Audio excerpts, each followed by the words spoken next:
To pause the music now. Led Zeppelin needs to stop for a second because I'm about to have a freaking heart attack. Hi, welcome to Z Reviews. Welcome to the sun. Welcome to a spot where I don't usually do reviews. But here's the thing, when a user sent me the Nautilus, which is AmpsandSound.com's flagship tube amplifier, I unpacked it. It's 63 or 68 pounds. And it's the cost of like a used car, or at least a used car a couple of years ago. And I decided that up here and not in my basement is the only place I was going to have it. A few things. Yes, it can do speakers. We were just listening to these. These are the Empyrean. You're not the are you the concerts? You're the concerts.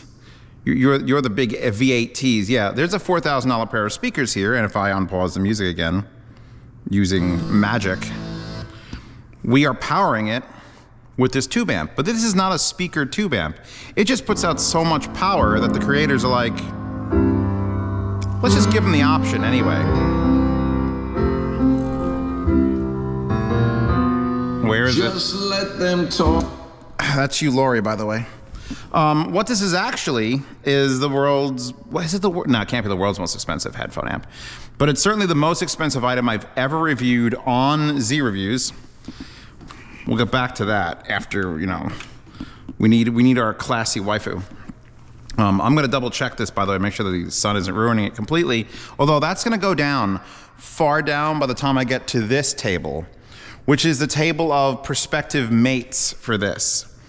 You see, this thing is the be-all, end-all of headphone tube amps.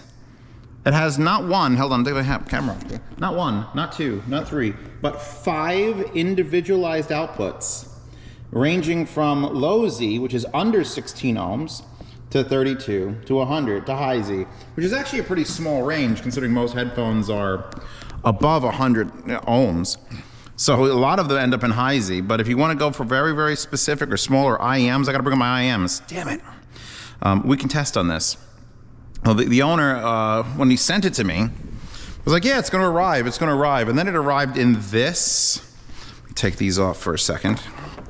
When you buy a nearly $10,000 tube amp, apparently they find it in the budget to give you, I don't know if this is truly a Pelican case, but yeah, it's got, oh God. So the whole package was like 90 something pounds. So it was 96 or 7 pounds. And inside of that case was this amp, which I have currently sitting, ironically, on another tube amp box. That's the wooden crate from the Toxoides Achilles, which is a pure speaker amp. And I've draped it with this lovely velvet. Actually, it's spandex.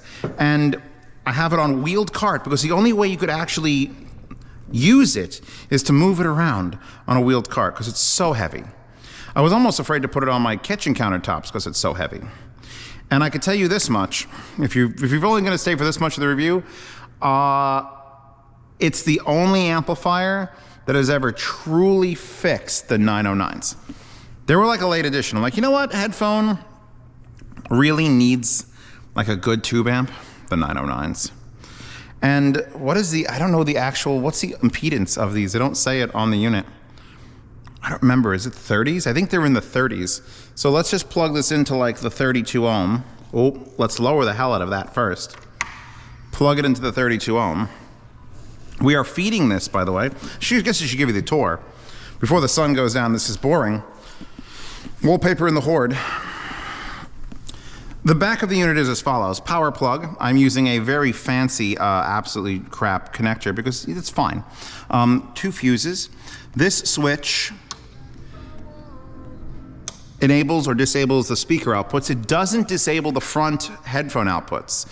But if you have speakers hooked up and you want to leave them hooked up, you can turn on and off the speakers. However, remember, the front is still outputting to headphones while you're listening to speakers. So unplug shit from the front before you turn this switch to on, which on is down, which is completely wrong. Here's your 5-way binding post for speakers, your XLR inputs, and your RCA inputs. No labels for left and right. You just have to sort of guess. I mean, this is indicated red, so I assume that this is right. Nothing else to look at on the back. Done. The transformers on top in this box total 44 pounds. So of the unit's 68 pound weight, 44 of that is purely transformer. Of course, they're not using any voltage converters, they're just using different transformers. Just keep adding transformers. When you have no price cap in your mind, you just keep doing things that are just absurd, which is what they've done with this. You can see the lovely tubes we've got on top. These are all Apex matched. I got Millards here. These are Millards. The other ones are, what brand is that? Hold on, I'll double check. JJ Electronic. Apex matched JJ Electronics. So I don't know how much these go for, these KT88s. But then we also got GZ34 Millards. And it actually came with, or the owner purchased it with 2 separate, I guess these are the pre-tubes. So you got a JJ 5751 and the 6189 or the 12AU7W. I think I've seen this tube a couple times. And that's the little baby tube there. So that. You get 5 tubes. You get dual mono, because essentially, I read a little bit of the backstory, and the guy who was designing this wasn't designing this to sell it. He was designing this because he's like, all right, I make tube amps for a living, but I want to make myself a special tube amp. And as capitalism is capitalism, after you build it, and it's like, oh my God, you put it on sale for nearly $10,000. So it doesn't say Nautilus anywhere on it. It is the Nautilus. You don't have the cleaning ladies come and like touch this. AmpsandSound, big letters. On-off switch, very, very basic. Certainly not what I would expect on like a $10 or $90, $200 amp, but it does the job. You get a, I think, 28-step attenuator. Nice big chunky clicks. The only thing I really don't like, and I don't understand why this is a thing, it's got to be because the most expensive 1/4-inch plugs you can get have to have these locks on them. I don't want locks on them. It's the most annoying thing when you plug something in and you go to unplug it and it's stuck, or if you get tripped up on a cord and yank it, instead of it coming out, your cord destroys itself. So someone please make a 1/4-inch plug that is expensive so companies like this can buy it and feel good about themselves, and also doesn't lock. Or have the lock be disableable or something. So what I'm gonna do now that I've given you the tour, that's literally the tour of the unit. Power, volume, knob, switch in the back to turn on and off the speakers. You have no switch for the input. I was feeding this thing RCA, well, for the Bucart L150. And then I'm like, all right, it's time to really sit down and listen. So I grabbed the Aoun S8 DAC, one of my favorites, our XLR into here. I'm running it off a Pi 2 AES, which that computer is feeding the music to the Wi-Fi, and the Wi-Fi is going to there, and it's getting sent coax digital into this, and then this is sending it balanced into this. Real quick, before I end this section and then go to actual listening and then coming back, one thing you gotta know about tube amps, you are not looking for the cleanest, most accurate sound with a tube amp, ever. You're looking for it to fuck up the perfect sound in a way that is so pleasing you're willing to spend 9,000 goddamn dollars. And before I move on to these, so far in my little bit of testing, this thing is approved, does that pretty well. So now I'm gonna plug in these headphones. They'll all be linked in the description. In no particular order, Harmonicdyne Poseidon, because that was great on a tube. The Meze Empyrean Elite, because they're $4,000, and that's half as much as that costs. Or not even. I have to get an adapter wire for that. I've got my Aeolus. I've got my Timsoks. These are important, because these are an extremely hard to drive reference planar. These are a $2,000 planar that if you listen to them, they're very neat, clean and neat. And I plugged them into that first thing, and I'm like, oh, the Fostex TH909s, which is another expensive headphone. My trusty old HD600s, which I know react beautifully to a tube. Adapter on there. We've got the HD 8XX with the Dakoni pads, because no one seems to understand you got to put these perforated Dakoni pads in the 8XX to get that full benefit, and you got to use an APOS cable, and then you got to use the adapter from the thing from the Harmonicdyne G200. It all has to be like this. And then finally, a pair of headphones that I truly, truly dislike, but I keep buying them because they're so pretty and light and comfortable. The Shure 1540s. I know that these headphones on the little, what model number is that? The 4-tube 604, the X2O 604, sound pretty damn good. So we're gonna see if, you know, a $9,200 tube amp can also make them sound pretty damn good. So I'll be back. I'm gonna let the sun go down. I'm gonna sit in this comfy, well, actually the chair is okay. But I'm gonna sit here, I'm gonna stare at her, I'm gonna change tracks, and we're gonna see what the hell we can get out of that.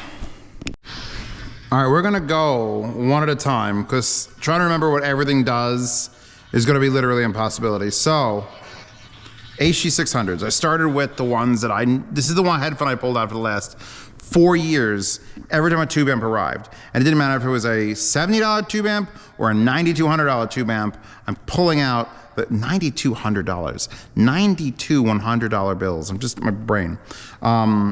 Most expensive thing I've reviewed. I don't think I reviewed a car yet, so. Here's the thing about these, they're 300 ohm. So that means we're obviously in the high Z. But that feels like I'm following rules, and I don't like rules. So I'm listening to them, high Z, just, you know, okay, what are we doing? What are we doing here? And I'm not super like, oh my God, the greatest tube amp in the world. And then I started moving from high Z to 100. And that was automatically a big change. You got to raise the volume as you go down. Then I went to 32 ohms, and it's like, wow, okay, now we're getting into where this tube amp might make these shine. And it went all the way down to low. Low Z was too low. But like, putting it in the slot for 32, which is 1/10 of what these actually draw or resist, is more what I'm attuned to liking about a tube amp. It's a wider, it's a softer, it's changing the shape of the sound. But you lose some low end. So I'm running on high Z, I got my low end back, but it's not doing the tube ampy things that I like for the HD600s. This is just one example, we'll come back with more. But so for now, I'm just gonna get multiple adapters. For now, I'm not listening to the throws. Oh wait, go back. Ennio Morricone. Yeah, in the 32 ohm slot, that's a tube amp. Pop it over here. A little less magic. So HD600s, don't buy a $9,200 tube amp if you have only HD600s. That's my goal. All right, so now 8XX. Now everyone knows HD 800s are like, they need a tube. The original 800s, I despise the original 800s. The 800S were better. They were better, but there were still comfort issues, and they still needed like a lot of amplification help. I mean, the first set of HD 800s I did them with a $2,200 tube amp, because you needed that tube amp to not die. And then you did SDR mods, all sorts of mods to make the HD800s work. The 8XXs from Drop, I helped pick the tuning for it. I liked the tuning, still didn't like the comfort and the way it fit on my head, so that was where the Dakoni pads come into it. So these, while still being like birthed from the HD800, have separated quite a bit.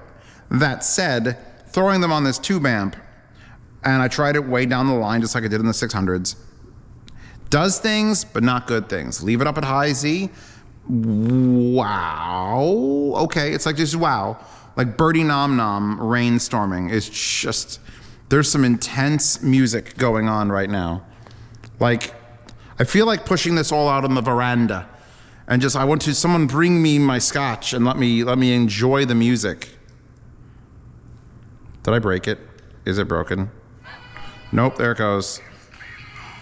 Oh yeah, this has added a layer. It's kind of like putting on multiple layers of clothing. So your music's here and it's naked. And you're like, you look good music, you look good naked, but you need like these clothes on. And you keep adding layers and layers onto the sound that you already know and love. I already know and love these headphones. I know what they sound like on solid state. I know what they sound like on certain tubes. And this is just more layers. And it's not like you're making the clothes heavier. It's just what you're just changing that shape and you're expanding and contracting, and there's all sorts of different vibes I'm getting now from these headphones on this, on high Z. And I could just sit here shuffling all day. So, wait. Oh yeah, this is Dead Mouse, Failbait, and there's just that tapping echo in like the pipe at the beginning. All right, these pass the Nautilus test of, yeah, you should probably absolutely 100% should have one of these for that, and we'll move on.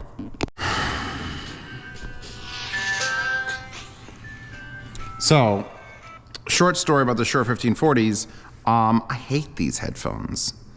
They're the most boring thing ever, but my God, the build and the split and the way this slides and the carbon fiber and 1540 pads, because 1540s, and the MMCX connectors and this beautiful cable, and they're the most boring and terrible. I hate listening to them. I tried and I couldn't do it. But if I had a Nautilus, these would be my daily driver, because there's something about them. They're I think these are, I have the ohms written down. The 1540s are 46 ohms, which is a very strange rating. And I tried them in 32, which is the closest, and then I moved them up to 100, and then I'm like, move them down to low, and then I moved them to 16, and they're perfect. They don't have any boring characteristics anymore. There's low end, there's soundstage. They absorb all the good things that this tube amp is doing to them. I mean, paying $9,200 to fix a $500 set of headphones that you use very rarely is probably not smart financial advice. Ooh, wait, can I go up there? Where's up? I forget what I programmed into this. I think, nope, that was a whole page up.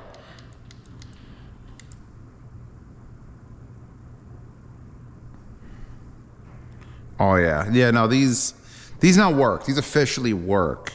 So I think the problem with the Shures is they need you to do something beforehand to get them to be good, and throwing loads of literally a truckload of money at the amplification makes the Tron soundtrack just. So yeah, all right. If you own Shure 1540s, you buy a Nautilus. So.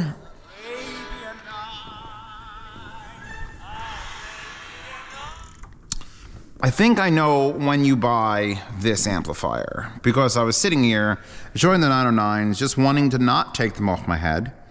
And I did a calculation, and on this desk, these 8 headphones totals $11,400 if you paid full retail for them, which is more than the amp. So there you go. That's if you have enough headphone. Well, you know what? I haven't been through them all, and so far, these yes, oh my God. Of all the headphones that have ever been like better on a tube, this is the most headphone that's ever been better on a tube. 600s, 8Xs, yes. The Shures for sure. The Shures for sure. I said it. The 909s are perfect. I've tried them on, like this is the headphone that comes off the wall occasionally when it's like, I don't know, maybe I can make it better. And then you try it and it's like, all right, it's still like, there's a little bit of an intolerance, and I've got the different pads. These are the Yaxi pads on here, and I'm using a Viking Weave cable that does the double split all the way down to a hard audio connector, so I could use hard audio adapters. And this is like, I love this headphone. This is a headphone I actually paid for. Keep that in mind. A lot of these headphones are just like, hey, here you go. Hey, here you go. Here you go. I threw money at these. It was a discounted price, but it was still over $1,000. It was like $1,150 because I needed them. And to have a headphone you've actually spent that sort of money on that you can't use because the amplifier is like, oh, I'm going to try it on this amp, and it's but it's infuriating. So that amplifier, Arabian Nights, or whatever, it doesn't matter what it is just Because it's not like, oh, it changes the sound and does this. I don't know what it's doing. But it's not even tolerable, it's hyper enjoyable. I would say super enjoyable, that's not enough. We need hyper. Supersonic, hypersonic. We're going straight to plaid with these.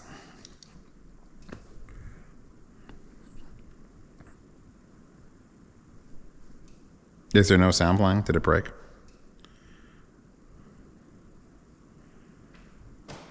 Oh my God, the low end. Epic store, 211 miles per hour. I didn't even bother like swapping it between things because I put it on 32 and it's just like, all right, it's done. Yeah, no, back, let's say lower. Oh. I could feel the bass reverberating through the tubes.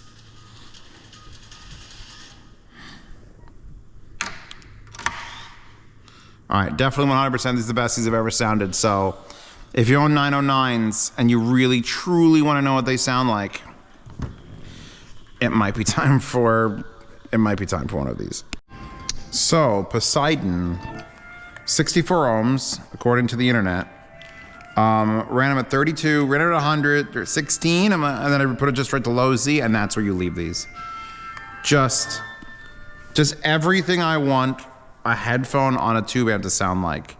Completely different. That's what I want. I want that. I don't want it to sound like even the same headphone. Because ideally, you ought to have a solid state that's super linear, like a THX amp. Then I have a Class A, like warmer, just give you a little bit more impactfulness. And then just a tube amp that completely transforms it. And Poseidon are one of those headphones that's like, all right, it's a good headphone. Then you start playing around with different amplifiers, it gets better. And now you put it on the low Z on the goddamn Nautilus, and you listen to Planeteus, and oh my God.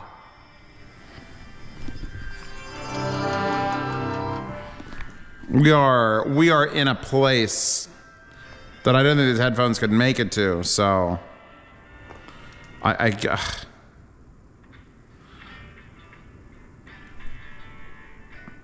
yeah, as I crawled up the list of, from low to 16 to 32 to 100, I didn't try high Z, I didn't bother. Because it sounded more and more normal, more and more like Poseidon. I don't want to sound less like Poseidon. Oh my God.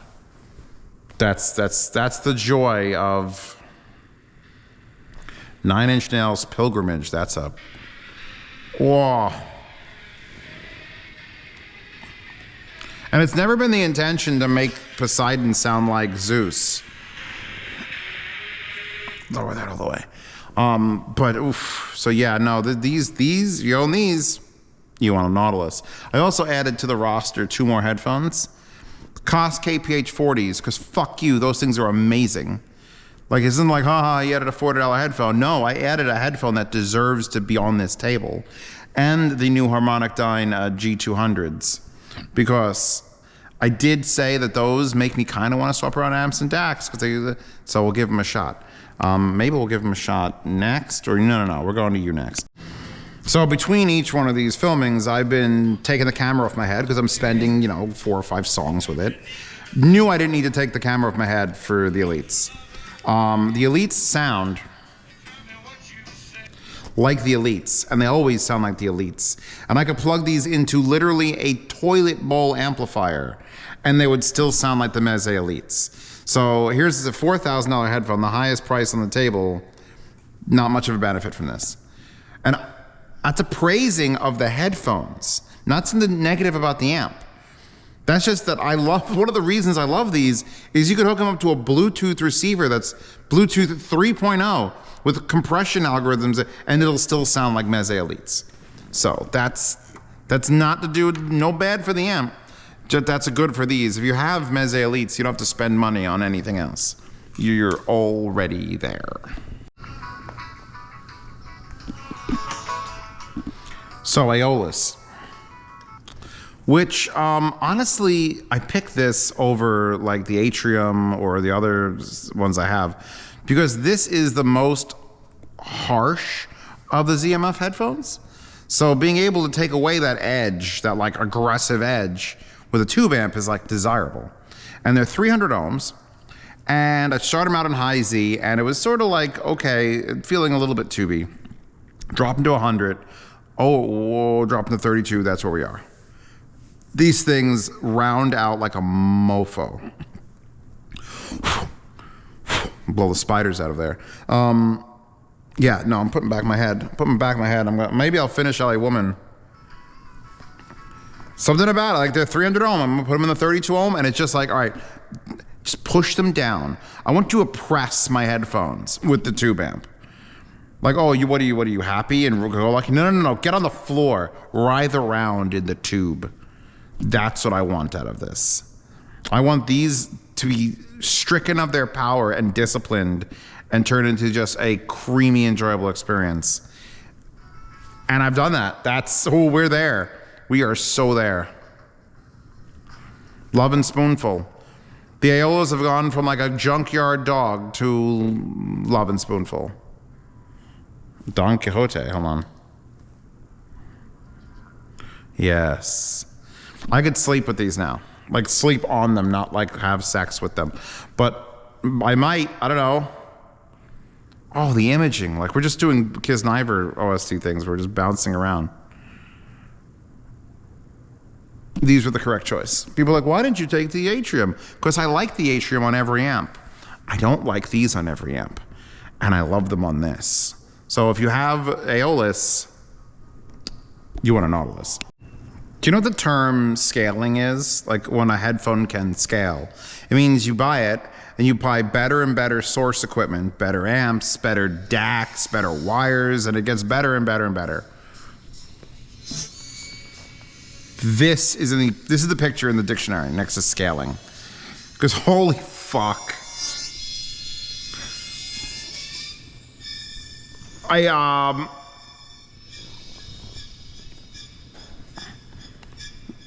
General Esperanza from the Die Hard 2 soundtrack. These sound better than Aeolus. Legitimately, I am enjoying these more than Aeolus, all right? That's like, they've got this weird fucking power. I can't explain it. If you don't own KPH40s, forget this $9,200 tube amp. Get these, and then get a $9,200 tube amp, because... And I have the Yaxi pads on there that make them a little bit wider, but it's like, oh, they're just, oh God. How are they so good? I don't know how they're so good. And I don't know how they scale like this. Like I thought there was a limit to scaling, but apparently fucking not. We just keep spending money. It's $20 million fucking tube amp for the fucking KPH40. Made in Abyss soundtrack came on, and I sat here for the entirety of Into the Blind, or In the Blind, and then Mall, and it's just like, that's why I'm taking these to Chicago Can Jam. This video is probably coming out after Chicago Can Jam happened, because I've did a couple today, but yeah, no, fuck, man, Harmonicdyne G200s, I feel like I'm not wearing anything, which is not just a comfort thing. It's also I gotta put the little tabs on there before I bring them to Chicago. It's also like, I'm in it and there's nothing, and then there's just music. And then I popped it down because these are 290 impedance is what these are. And 290, that would mean high Z, but I went down to 100 and it's like, all right, let me try 32. Oh, baby. Again, I think this is making me more impressed by headphones than it is by the amplifier itself. But I mean, what other purpose is there for the amplifier than to make your headphones and speakers?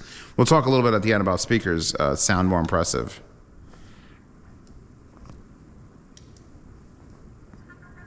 Oh.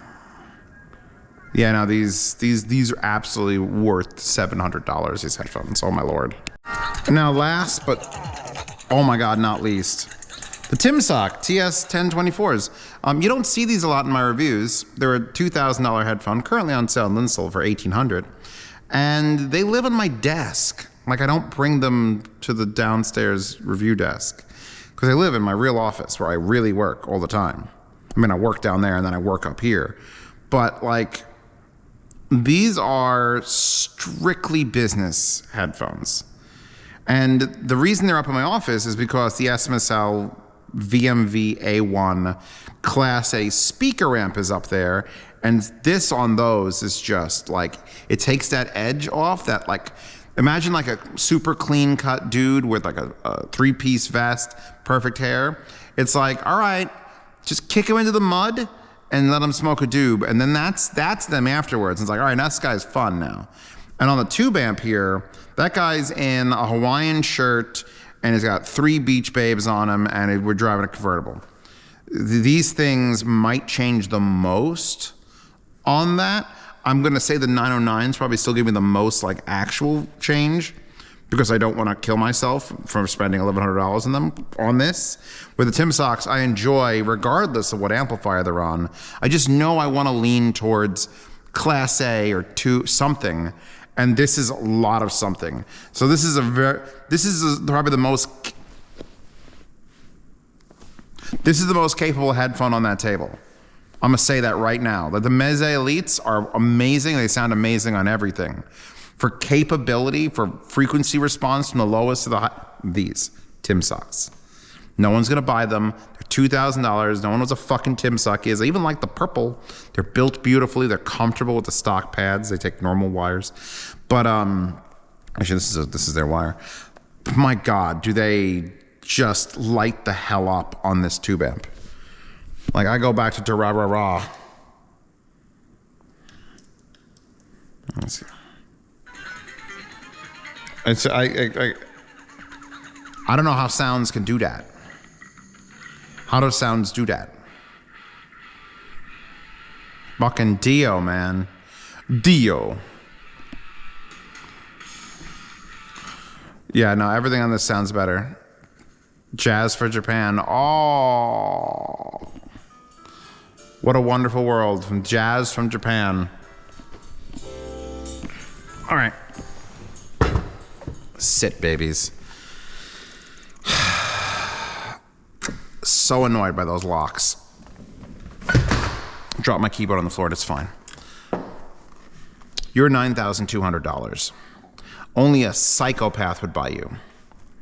I'm not gonna buy it. As much as I enjoy these and those, and this, but sort of like on everything, and then those are okay, and then but oh my God, these. And these got fixed. Like, you're either buying this because you inherited a whole lot of money and it doesn't matter to you, or because you have a lot of headphones you need to fix. That's the thing about a tube amp. A lot of times, if you love your headphone, then you're done. And if you already got a tube amp, which I'm assuming this is not your first tube amp, can I go into that assumption that you haven't started? Well, I have an iPod Classic, and then I bought a MacBook, and now I have a Nautilus. It's like, that's not the fucking progression. So this is probably like your minimum 5th tube amp. It has to be. You got to work your way up. So that means you've already been either enjoying slightly modifying headphones with sound or completely fixing broken ones. This has fixed some broken ass headphones. 909s, Timsoks aren't broken, but oh my God. The only ones that didn't really shine that much were the 600s. And those are usually the headphone for tubes. So yeah, I mean, if you have a bunch of problem childs that you just like, you know what, these sound good, but I want them to just change, just fucking change. Nautilus.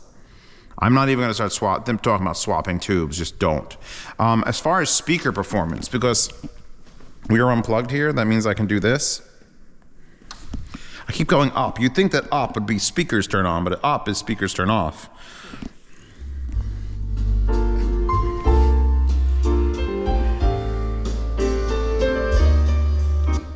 Pause it, because Jazz for Japan will get me copyright blocked, and all of a sudden this video is useless. I had these speakers on several amplifiers up here, mostly this Bucart integrated, the I-150. And I know there's an echo problem with the grand hall that is Zeos's fucking house, but I can noticeably tell a difference between that Bucart and these and this, which is only, I think, 8 watts per channel out of the back into these. There's just a smoothness that is blatant. And I've got both the V60s and the V8s. I think you're the V8s.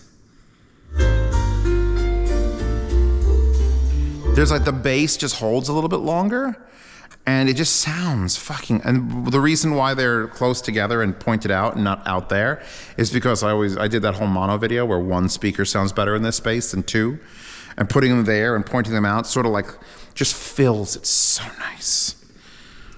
Ooh, fill me up. And you're not gonna.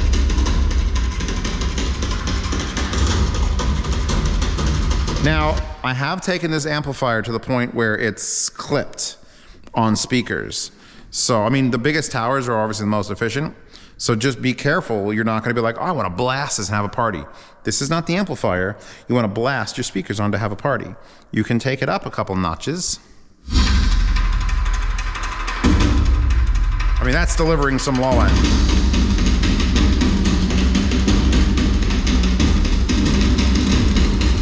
This is Epic Score, so it should be okay and not give me copyright strikes. But who the hell knows? So here, what's Dare Remix? What does that sound like?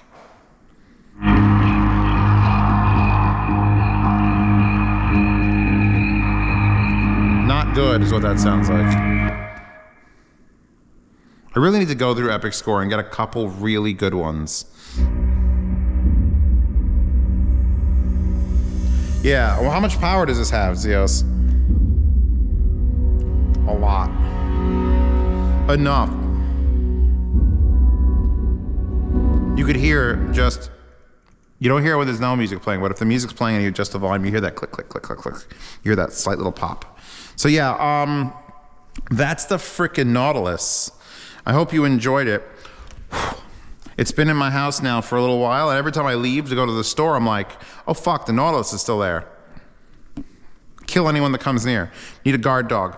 Wallpaper available in the, well, I'll upload all the ones that I've used so far into the thing. But yeah, wallpaper available in the Resilio Sync Horde. Link to this. It's not an affiliate link or anything, so it's just like, hey, if you want it, if you order one of these, please tell them that Zeos sent you, and let's see what they do about that. Because maybe they'll get like a 5% discount code for the next purchase I make from AmpsandSound.com. I'll link to the other things I've used, the Signal Source, the Aoun S8, the Pi Hat. I'll link to every one of the 10. We ended up with 10 headphones. I think that's enough. And I know people are gonna be like, why didn't you pull out the 600 ohm 880s? And I'm like, because I'd have to pull up like 19 other headphones if I pull those. I'm sure it'll sound good on this. I'm sure. And if you have 600 ohm DT 880s and you're buying a $9,200 tube amp, what do you need my fucking help for? All right, so we done? We good? I'm good, you're good. Patreon, Subscribe Star, sponsoring this video. Well, they're gonna be sponsoring the back surgery when I have to put this thing back into its case. And luckily the owner's coming to get it because shipping on that would just be bizarrely expensive. So yeah, Patreon, Subscribe Star, support this channel. You get to see reviews early, participate in yard sales, get access to lossless sound demos and all the missing sound demos. And for $10 a month on those platforms, you get the private behind the scenes Telegram chat where you could ask me any questions you want, participate in yard sales. Wait, ask me any questions you want. Access to the Swap Meet channel. I was doing a reverse.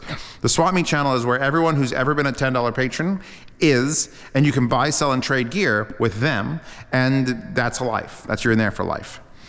And there's also a free Telegram and a Discord, and don't forget to check me out on Twitch, and then the wallpaper hordes, and then don't forget the second channel where I review software and do the sound demos and reviewing software. I really just like screaming about how good software is. I hope you enjoyed this video. It's probably very long with all those clips together, but if I can keep it under 45 minutes, I'll be happy, and you'll be happy, and we'll be happy together. And the most expensive thing I've reviewed on my channel. And it's actually pretty good. Not gonna lie.